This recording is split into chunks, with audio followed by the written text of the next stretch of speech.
Magandang gabi po, Luzon, Visayas at Mindanao.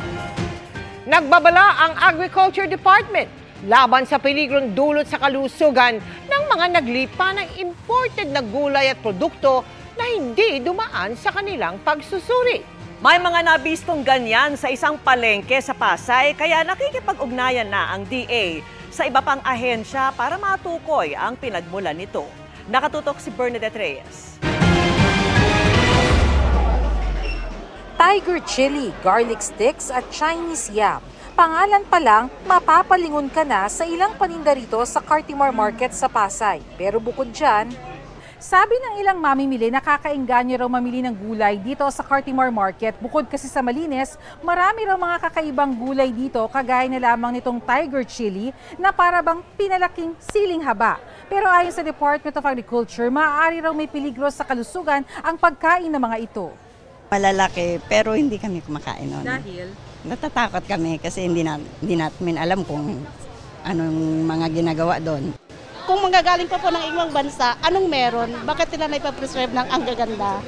Sabi ni Agriculture Secretary Francisco Chu Laurel Jr., malamang smuggle daw ang mga ibinebentang kakaibang gulay at hindi tiyak kung ligtas kainin. Hindi raw sila na-issuehan ng sanitary and phytosanitary import clearance ng Bureau of Plant Industry. I don't remember that the BPI has issued SPSICs for those type. Wala silang health certificate.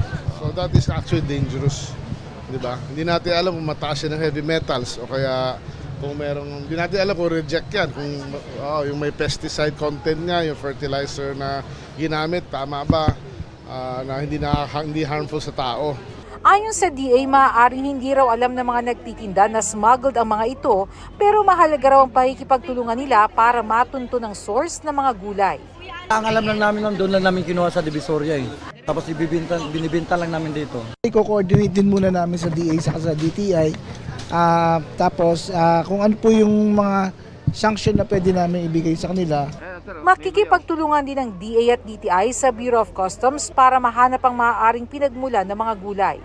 Samantalang mula 58 pesos ay plano pang pababain ang maximum suggested retail price o pinakamataas na bentahan ng imported na bigas sa 55 pesos sa February 5. Pagkatapos ay sisikapin pa itong mapababa sa 49 pesos. By March 1, hopefully break 50 na tayo, 49 ang MSRP as long as world prices remain as is today.